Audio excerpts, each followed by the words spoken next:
The nurse made the horrifying discovery that she had mistaken morphine for an anti-inflammatory when she was giving the injection.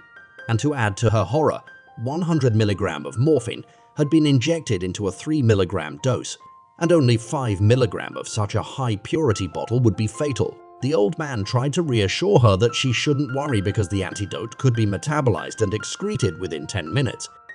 Then he took out his notebook and thought it would be a very interesting way to kill someone, but the girl was getting more and more worried because the antidote, which was supposed to be in the medical kit, had somehow disappeared. The old man could see her concern. After all, rich people like him lived in suburban estates.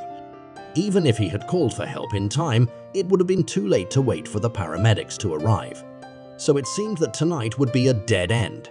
He knew that someone was trying to frame the nurse for the murder. The girl picked up the phone with a glimmer of hope, but the old man suddenly hung up. He told the nurse to listen to everything he said, because it was the only way he could get away with murder.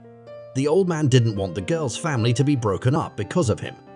If the nurse was suspected by the police, her mother's identity as an illegal immigrant would be exposed. The old man told her to make as much noise as possible on her way downstairs, and not to forget to say hello to his young son at the door, which was just after 12 o'clock. After driving away from the estate, the old man told her to park the car at the side of the road and go back to the estate through a small gate in the backyard, because the family dog knew her and wouldn't bark. But to get out of everyone's sight, she had to climb back up to the 3rd floor through the latticework outside the wall, but she accidentally stepped on a section of it. When she came back, the old man told him to put on his pajamas and hat. He knew that his youngest son was still smoking at this time of day and managed to make him think he was his father. That's enough evidence to get him off the hook as the prime suspect. But the girl's other fatal flaw was that she would vomit when she lied.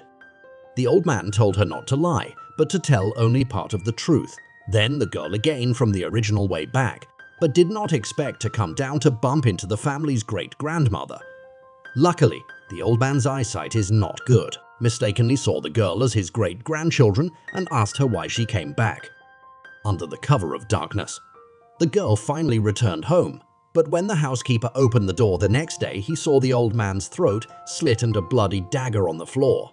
Since the old man was a famous mystery writer, his death was soon on the news. The police concluded that it was an accident, but the girl still lived in fear every day.